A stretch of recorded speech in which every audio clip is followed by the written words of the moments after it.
ஜோதிடத்தின் பரிணாம வளர்ச்சி ஏஎல்பி ஜோதிடம். இதை படிங்க, உங்கள் வாழ்க்கை உங்கள் கையில். ஸ்ரீ குருப்யோ நமः. பூஜ்யாய ராகவேந்திராய சத்யதர்ம ரதாகச்ச பஜதாம் கல்பவృక్షாய நமதாம் காமதேனுவே அசாத்திய சாதக சுவாமின் அசாத்தியம் தபகம்பத ராமதூத கிருபா சிந்தோ மத்காரியம் சாதக பிரபு. அட்சய லக்ன பத்ததி ஜோதிடத்தினுடைய தந்தை எனதருமை குருநாதர் திருமிகு புதுவுடைமூர்த்தி அவர்களை வணங்கி நம்ம இன்னைக்கு ஒரு ஜாதக ஆய்வை பார்க்க போறோம். இந்த ஜாதகருடைய கேள்வி என்னவா இருக்குன்னா, வேலை தொழில் சம்பந்தப்பட்ட விஷயங்களில் நம்ம முயற்சி எடுக்கலாம். இவர் பிறப்பு லக்னம் தனுசு லக்னம். இன்றைக்கு அட்சய லக்னம் இவருக்கு போயிட்டு இருக்கிறது மீன லக்னத்துல இவரோட அட்சய லக்னம் போயிட்டு இருக்கு. மீன லக்னத்திலேயே சுக்கிர பகவான் உச்சம் பெற்று உட்கார்ந்துட்டு இருக்காரு. சூப்பரியா அப்படின்னு சொல்லிடுவோம் நம்ம. ஆனா சுக்கிரன் உச்சம்னா கேட்கவே வேண்டாம். சுக்கிரன் உச்சம் சூப்பரா இருக்கு. ஜென்ம லக்னத்துக்கு 4ல் சுக்கிரன் உச்சம் ஃபர்ஸ்ட் கிளாஸ் அப்படின்னு சொல்லிடலாம். அடுத்தது அட்சய லக்னத்துக்கு 2ஆம் இடத்தில் சந்திரன் புதன் சனி 3 பேரும் சேர்ந்திருக்காங்க. 3ல சூரியனும் செவ்வாயும், 6ல் ராகு, 12ல் குருவும் கேத்துவும் போயிட்டு இருக்காங்க. அப்ப லக்னாதிபதியே முதல் 12ல இருக்காரு. முதல் இவரோட எண்ணம் என்ன ஆகும்? 1-10 குரு பகவான் 12ல் கூட கேத்து. அப்ப தொழில் ரீதியான விஷயங்களில் ஒரு குழப்பம் கண்டிப்பாக இந்த ஜாதகருக்கு இருக்கும். இருக்கிற இடத்த விட்டு நகர்ந்துருவோமா, வெளிநாடு போவோமா, இந்த கேள்விகள் தான் அவருக்கு அதிகமா இருக்கு. அதையே தான் அவர் கேள்வியா கேட்கிறாரு. எனக்கு வெளிநாட்டு வாய்ப்புகள் உண்டா அப்படின்னு.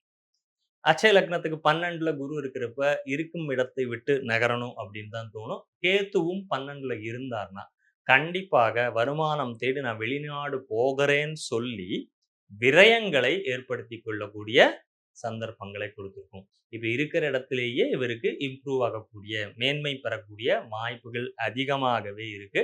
குரு பெயர்ச்சியில குரு பகவான் எங்க வர்றாரு? 3ஆம் இடத்திற்கு குரு வரும் பொழுது ஒரு நம்ம எடுக்கிற முயற்சிகள் நல்லா இருக்குமான்னு நமக்குள்ளேயே ஒரு தைரியமற்ற தன்மையை கொடுக்கும். சரியா, சரியில்லையா, போயிடுவோமா, இங்கேயே இருப்போமா, துபாய்க்கே மீண்டும் போயிடுவோமான்னு கிளி ஜோசியர்கிட்ட கேட்ட மாதிரி தான் இவருடைய அந்த மனோநிலையே இருக்கக்கூடியது.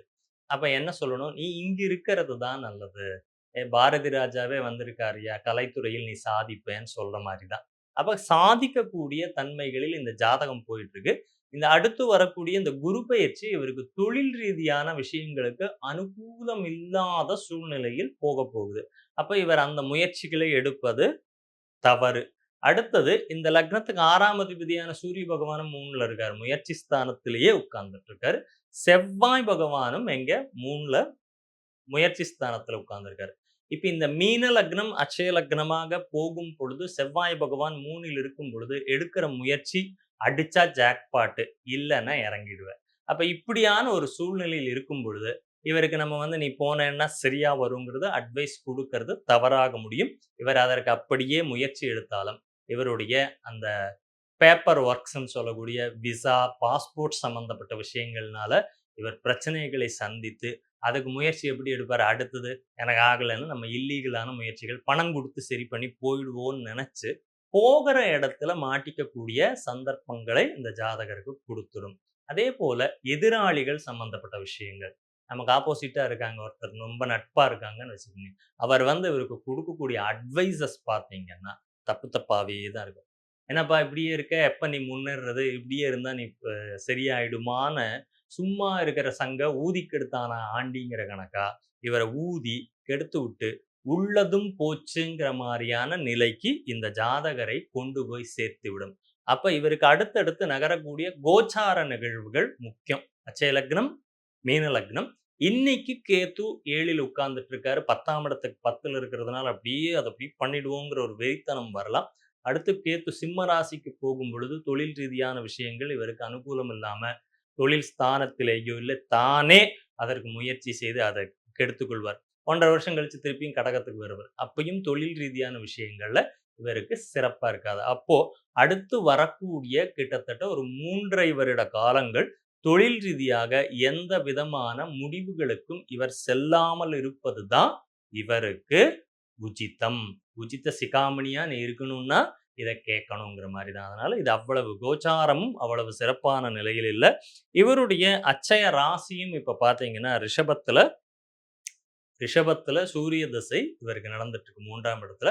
குருவும் அந்த இடத்துக்கே வந்து அமரும் பொழுது இந்த குரு பெயர்ச்சி பலனும் எப்படின்னா கிணத்துல போட்ட கல்லு மாரி ஜென்ம குரு அப்படின்னு சொல்றோம். கிணத்துல போட்ட கல்லு மாரி இருக்கும். தேவையில்லாத பிரச்சனைகள் தேடி வரக்கூடியது. பெருசா லாபம் குடுத்துர்ற மாரியான ஒரு சூழ்நிலை இந்த ஜாதகருக்கு உருவானாலும், இவருக்கு இந்த மாறக்கூடிய கிரகப் பெயர்ச்சிகளும் அனுகூலம் இல்லாத நிலையில், அக்ஷய லக்னப்படியும் இருக்கக்கூடிய கிரகங்கள் அனுகூலம் இல்லாமல் இருக்கிறதுனால, இவருக்கு நம்ம குடுக்கக்கூடிய அறிவுரை என்னன்னா, தொழில் ரீதியா புதிய முயற்சிகளை தற்காலிகமாக எடுக்காமல் இருப்பதே உங்களுக்கு நலம்னு இவருக்கு சொன்னோம். அந்த வேவரிங் மைண்ட்லயே அவர் இருந்தனால, எஸ் அப்படிதான் நமக்கு இருக்கு. அ இருக்கும் இடமே இருக்கும் இடமே நல்லது. யாரும் இருக்கும் இடத்தில் இருந்து விட்டால் எல்லாம் நன்மையேன்னு அவருக்கு அட்வைஸ் குடுத்தது. அது அவருக்கு கரெக்ட்டாக அவரோட சூழ்நிலையும், மனோநிலையும் இப்படியே இருந்ததுனால, இந்த ஒரு அறிவுரை அவருடைய வாழ்க்கைக்கு மிகப்பெரிய அளவில் ஒரு சப்போர்ட்டிவா, உபயோககரமா இருக்கும். இப்படி நம்மளே நம்ம ஜாதகத்த பார்த்துக்க முடியும். நம்மனாலயும் நமக்கு இருக்கக்கூடிய சூழ்நிலைகள் நல்லா இருக்கா, இல்லையாங்கிறது நம்மளே நம்ம பார்த்துக்க முடியும். எப்படிங்க நான் இத பார்த்துக்க முடியும்? எனக்கு எப்படி ஜோசியமே தெரியாதே அப்படின்னா, இதை கற்றுக்கொள்ளக்கூடிய வாய்ப்பை ஏஎல்பி உங்களுக்கு குடுக்குது. வருகின்ற மே மாதம் 11ஆம் தேதி அட்சய லக்ன பத்ததி ஜோதிடத்தினுடைய அடிப்படை வகுப்புகள் முக்கியமா காலையில பிரம்ம முகூர்த்தத்துல ஆரம்பிக்கிறது. இந்த பிரம்ம முகூர்த்தத்தில் நம் எழுதல் அப்படிங்கிறத நம்ம வாழ்க்கையில் ஒரு மிகப்பெரிய மாற்றத்தை கொடுக்கும். உங்கள் வாழ்க்கையிலும் மாற்றங்கள் தேவையா? நானும் அடுத்த ஒரு நிலைக்கு போகணும்னு ஆசைப்படுறீங்களா? ஜோதிடரை தேடி தேடி போக வேண்டாம். என் வாழ்க்கை என் கையில். நீங்க தாங்க தீர்மானம் பண்ணணும். இப்ப இந்த ஜாதகருக்கு அட்வைஸ் குடுத்துட்டேன். இதை ஏற்றுக்கொண்டு செயல்படுத்துவதும் 2 முடிவுகள் தானே எல்லா இடத்துலயும். ஒண்ணு செயல்படுத்தணும். இல்லையா சொல்லியிருக்காங்க நமக்கு கஷ்டம் வந்துரும்னு விட்டுறணும். மாட்டவே மாட்டேன். நான் பண்ணி தான் தீருவேன்னு முடிவெடுக்கிறதும் உங்க கையில தானே. அப்ப இதை பண்ணலாமா? வேண்டாமாங்கிற முடிவு எப்போதும் உங்கள் கையில் தான். ஜோதிடம் மற்றும் ஜோதிடர் உங்களுக்கு வாழ்க்கைக்கு ஒரு வழிகாட்டி வெல்விஷர் மட்டும் தான். அந்த வெல்விஷரா உங்களுக்கு நீங்களே இருந்துக்கிறது நல்லது. ஆனால் அக்ஷய லக்ன பத்ததி ஜோதிடத்தை கற்றுக்கொள்ளக்கூடிய முயற்சிகளை செய்யுங்கள்.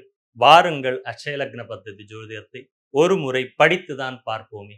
நன்றி, வணக்கம். சித்தர் பூமி